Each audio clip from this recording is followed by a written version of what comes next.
अंक 2। एक टोकरी भर मिट्टी। किसी श्रीमान जमींदार के महल के पास एक गरीब अनाथ वृद्धा की झोपड़ी थी।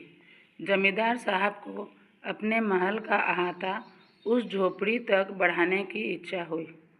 वृद्धा से बहुतेरा कहा कि अपनी झोपड़ी हटा ले, पर वह तो कई जमाने से वहीं बसी थी।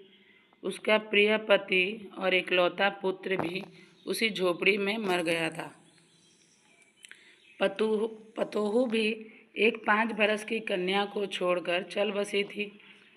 अब यही उसकी पोती इस वृद्धावस्था में एकमात्र आधार थी।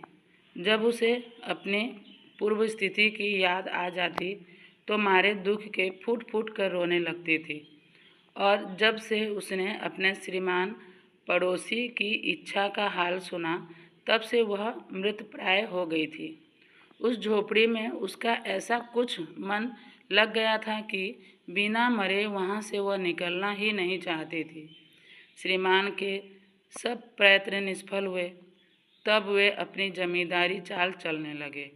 बाल की खाल निकालने वाले वकीलों की थैली गरम कर उन्होंने अदालत से उस झोपड़ी पर अपना कब्जा कर लिया और वृद्धा को वहाँ से निकाल दिया।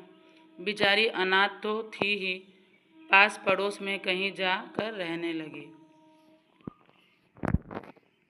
एक दिन श्रीमान उस झोपड़ी के आसपास टहल रहे थे और लोगों को काम बतला रहे थे कि इतने में वह वृद्धा हाथ में एक टोकरी लेकर वहाँ पहुँची।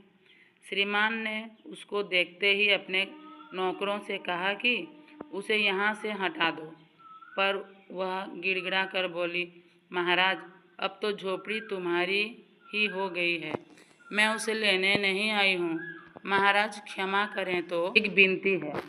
जमींदार साहब के सिर हिलाने पर उसने कहा, जब से यह झोपड़ी छूटी है तब से मेरी पोती ने खाना पीना छोड़ दिया है। मैंने बहुत कुछ समझाया, पर वह एक नहीं मानती। यही कहा करती है कि अपने घर चल, वहीं रोटी खाऊंगी। अब मैंने यह सोचा कि इस झोपड़ी में से एक टोकरी भर मिट्टी लेकर उसी का चूल्हा बनाकर रोटी पकाऊंगी। इससे भरोसा है कि वह रोटी खाने लगेगी। महाराज कृपा करके आज्ञा दीजिए तो इस टोकरी में मिट्टी ले आऊं। श्रीमान ने आज्ञा दे दी।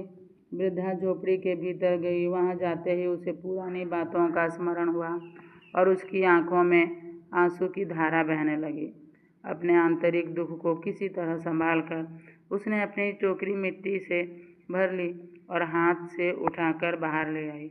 फिर हाथ जोड़कर श्रीमान से प्रार्थना करने लगी कि महाराज कृपा करके इस टोकरी को जरा हाथ लगाइए, जिससे कि मैं उसे अपने सिर पर धर लूं। जमींदार साहब पहले तो बहुत नाराज हुए, पर जब वह बार बार हाथ जोड़ने लगी और पैरों पर गिरने लगी तो उनके भी मन में कुछ दया आ गई। किसी नौकर से कहकर आप ही स्वयं टोकरी उठाने को आगे बढ़े। जो ही टोकरी को हाथ लगाकर ऊपर उठाने लगे, त्यों ही देखा कि यह काम उसकी शक्ति के बाहर है। फिर भी उन्होंने अपनी सब ताकत लगाकर टोकरी को उठाना चाहा, पर जिस स्थान पर टोकरी रखी थी वहाँ से वह एक हाथ भी ऊंची ना हुई। वह लज्जित होकर कहने लगे कि नहीं, यह टोकरी हमसे ना उठाई जाएगी। यह सुनकर वृद्धा ने कहा, महाराज नाराज ना हो, आपसे तो एक टोकरी भर मिट्टी उठाई नहीं जाती और इस झोपड़ी में तो हजारों टोकरियाँ मिट्टी पड़ी है। उसका भार आप जन्म भर कैसे उठा सकेंगे? आप ही इस बात पर विचार कीजिए। जमींदार साहब धन मद से गर्वित हो अपना कर्तव्य भूल गए थे, पर वृद्धा के उपयुक्त वचन सुनते ही उसकी आंखें खुल गई। कृतकर्म का पश्चाताप कर उन्होंने वृद्धा से क्षमा मांगी और उसकी झोपड़ी वापस कर दी।